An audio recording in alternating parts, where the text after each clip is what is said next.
राम से होवे परिचित। सद्गुरु कबीर साहब ने अपने शिष्यों को श्री राम के नाम में कितनी शक्ति है ये बतलाया एवं श्री राम के महानता से परिचय कराया। तभी संत कबीर जी के उपदेश सुनकर एक शिष्य ने जिज्ञासा पूर्वक अपने गुरुदेव से पूछा, हे गुरुदेव, हे महात्मन, आप कहते हैं राम नाम रटो, श्री राम को अपना मन समर्पित करो, लेकिन आपने तो अनेक राम की चर्चा की है। जैसे एक राम दशरथ का बेटा, एक राम घट घट में लेटा, एक राम का सकल पसारा, एक राम सबन से न्यारा, इनमें कौन सा राम तुम्हारा?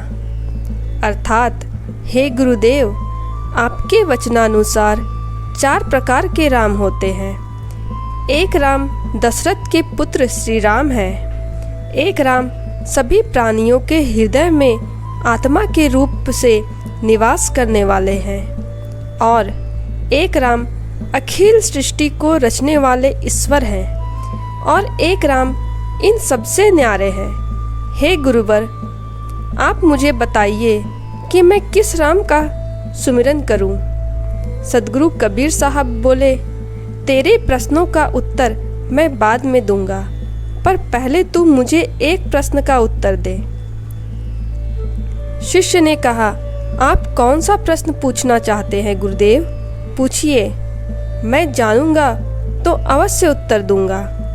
तब सद्गुरु कबीर साहब बोले, एक बाप तेरी दादी का छोरा, एक बाप तेरी बुआ का भाई, एक बाप पति तेरी माता, एक बाप तेरी नानी का जमाई, बता इनमें कौन सा बाप तुम्हारा? शिष्य बोला, इसमें कठिनाई कहाँ है? वही बाप मेरी दादी का छोरा, वही बाप मेरी बुआ का भाई, वही बाप पति मेरी माता, वही बाप मेरी नानी का जमाई, इनमें एक ही बाप है मेरा। तब सद्गुरु कबीर साहब बोले, तू भी सुनते जाओ मेरा उत्तर। वही राम दशरथ का बेटा, वही राम घट घट में लेटा, उसी राम का सकल पसारा, वही राम सकल ते न्यारा। सद्गुरु कबीर साहब एक अन्य साखी में कहते हैं, आकार राम दशरथ का बेटा, निराकार राम घट घट में लेटा, बिंदु राम का सकल पसारा, निरालंब सब हिन ते न्यारा। अर्थात एक राम दशरथ पुत्र है, दूसरे राम घट घट में आत्म रूप से बसते हैं, तीसरे राम ईश्वर रूप से सकल सृष्टि का पसारा करते हैं, और चौथे निराकार चैतन्य स्वरूप राम सबसे न्यारे हैं। इस रूप आकार वाली दुनिया में सर्वश्रेष्ठ है दशरथ नंदन श्री राम।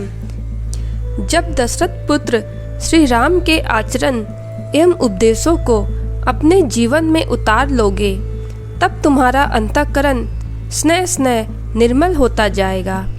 भगवान श्री राम कहते हैं, निर्मल मन जन सो मोहि पावा, मोहि कपट छल छिद्र न भावा।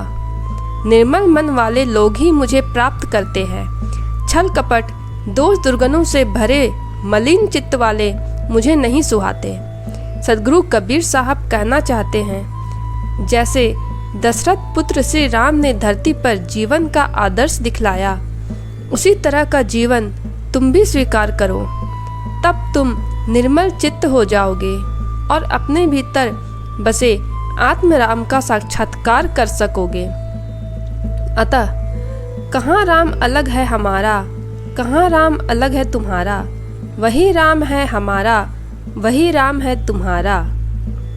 शिष्य पूछता है, गुरुदेव, जब वही राम दशरथ का बेटा है, वही राम घट घट में लेटा है, वही राम सब जगत का सृजनहारा है, और वही राम सबसे न्यारा है, तो 4 राम बताने की आवश्यकता ही कहाँ है? फिर क्यों है 4 राम तुम्हारा? सद्गुरु, फिर क्यों है 4 राम तुम्हारा? सद्गुरु कबीर साहब कहते हैं, भाई ये तो सीढ़ियाँ हैं। जब तुम दशरथ पुत्र राम को जान लोगे, उनके आदर्श चरित्र को अपने जीवन में धारण कर लोगे, तब सबके घट के भीतर बसने वाले आत्म राम को जानने की पात्रता प्राप्त कर लोगे। जब आत्मा राम को जान लोगे तो अखिल सृष्टि के रचयिता परमात्मा राम का भी परिचय पा लोगे। और जब सृष्टिकर्ता परमात्मा राम को जान लोगे, तब इन सबसे असंग नियच्छ तत्व में भी स्थिति हो जाएगी।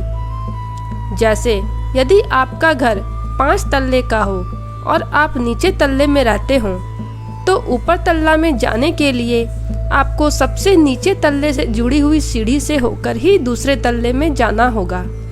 पुनः वहां से जुड़ी सीढ़ी से होकर आप तीसरे तल्ले में, तीसरे तल्ले से जुड़ी हुई सीढ़ी से होकर चौथे तल्ले में, और चौथे तल्ले से जुड़ी हुई सीढ़ी से चलकर 5वें तल्ले में पहुंचोगे।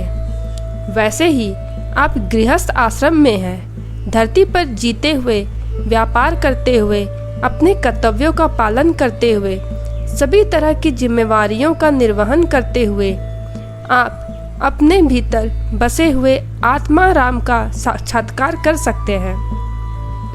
इसके लिए आपको सर्वप्रथम दशरथ नंदन श्री राम के आचरण और उपदेशों का अनुसरण करना होगा।